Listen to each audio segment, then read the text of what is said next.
Bueno, volvimos.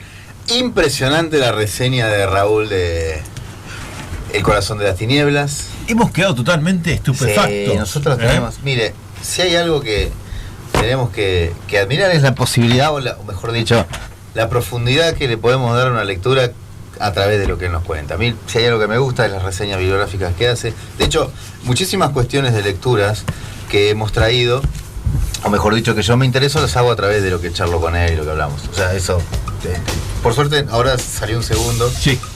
Estaba teniendo un entonces, podemos hablar bien de él porque tampoco le gusta. Bueno, Lucas, cuénteme, usted, estábamos charlando recién, si bien referido a las cuestiones literarias, estabas contando algo de Güemes, cuénteme algo. Claro, ¿Qué es el profesor de historia acá que porque tenemos? la historiografía liberal muchas veces fue ocultando un poco la cuestión de los grandes héroes que quedaron invisibilizados, o por lo menos no tuvieron la trascendencia que tuvieron quizás otros. Sí. Porque desde Buenos Aires se intentó tapar aquellos héroes que fueron muy importantes para la historia argentina, ¿no? Uno de ellos fue Güemes, ya que hablamos de héroes, hablamos de guerras. Y antes quiero mandar un saludo a Enzo Amarillo, un alumno mío que me dijo: profe, por favor, mándenme saludo. Enzo, un tipazo, un pibe que siempre tiene buena onda, así que le mandamos un saludo.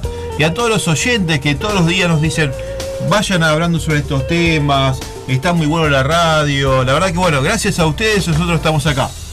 Es como un gran saludo. Un gran saludo para todos los muchachos y las chicas que están escuchando. La radio se está escuchando en el EMPA también, en la escuela nocturna. O sea que estamos, yendo por diferentes caminos y la gente está escuchando, ¿no? Y eso es lo lindo, ¿no? Que haya una ida y vuelta. La verdad que nos escuchen y que podamos compartir algo con la gente. Está bueno.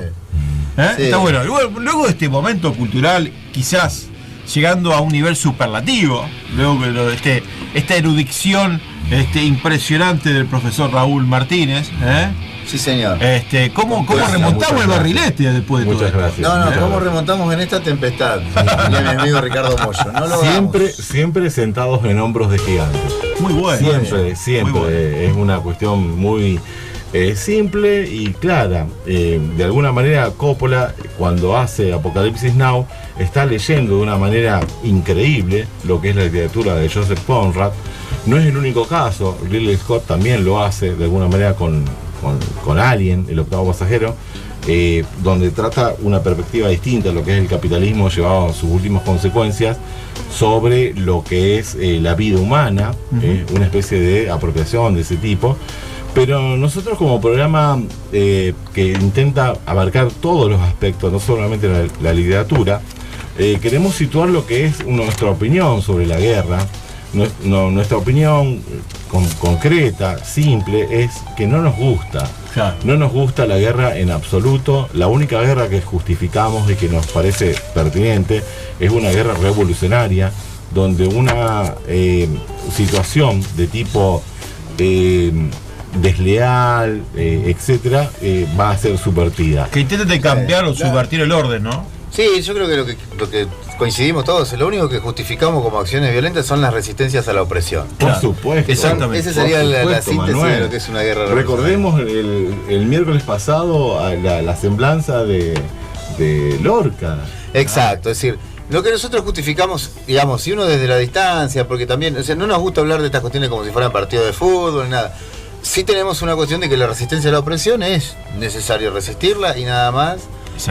Y después, por supuesto, tenemos un aspecto literario en el cual encontramos esto, y por supuesto las profundidades de un tipo como Conrad, de un tipo de una escritura. Después yo traje algunos, hemos conversado sobre alguna historiografía antigua. No es historiografía, en realidad es literatura. Tenemos la Ilíada. Perdón que te corte el bloque electrónico, pero ya arrancamos. Tenemos, estoy escuchando. Por ejemplo, la historia de Alejandro Magno, que tiene 2 o 3 versiones. Acá hay una que es la versión oficial, la que seguía también, hablando de un vínculo con el cine, que es la que seguía la película Alexander, de Oliver Stone también. Bueno, que es la versión de Quinto Curcio Rufo, que es un historiador romano, que es muy difícil identificar quién era porque todos tenían un nombre parecido en esa época. Pero es la película, si uno la ve, es exactamente esta biografía. Claro.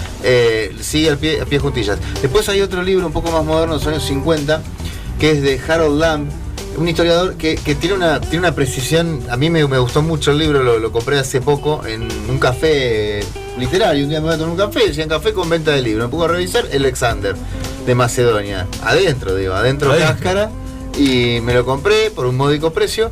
Y me gustó mucho porque es una reseña historiográfica certera. Es decir, el libro de Quinto Curcio Rufo, si bien también no deja de ser los romanos eran bastante prácticos, no se comían cualquiera como los griegos que volaban un poco más al cielo, ¿eh? Manuel, sí, perdón, ¿te puedo preguntar algo respecto a lo que acabas de decir? Un gran guerrero como Alejandro Magno, sí, señor, y lo que es la historia del helenismo. ¿Cómo? Bueno, acá hay algo que a mí me gusta mucho. Primero que los griegos, salvo Alejandro, los macedonios cuando salen veían la guerra como el único elemento de riqueza. Antes del capitalismo, el único factor de acumulación era la guerra. Entonces también la guerra era como una cuestión natural. Es decir, el concepto de que la guerra es horrorosa, etcétera, es un concepto moderno. Todos sabemos que el daño es horroroso, etcétera, pero la vida era mucho más cruel antes. Digo, no nos quejemos. Primero, eso es lo bueno de la historia antigua. Uno dice, bueno, prefiero vivir ahora. Segundo, cuando salen de Macedonia y conquistan, hacen la liga griega, muere Filipo y Alejandro toma, esto es lo que cuentan las crónicas, Alejandro toma toma partido. Hay algo interesante que tiene que ver con lo literario, que la hemos charlado alguna vez con Raúl antes de la conjura y quedó como una cuestión previa. Cuando Filipo es asesinado en una confabulación, en una conjura, que no está muy claro quién fue, se cree que fue Olimpia, la madre de Alejandro, pero también había otros parientes. La cuestión es que a Filipo había mucha gente que se la tenía junada, había que sacar números, entonces nunca se supo bien. Pero Alejandro era el heredero natural.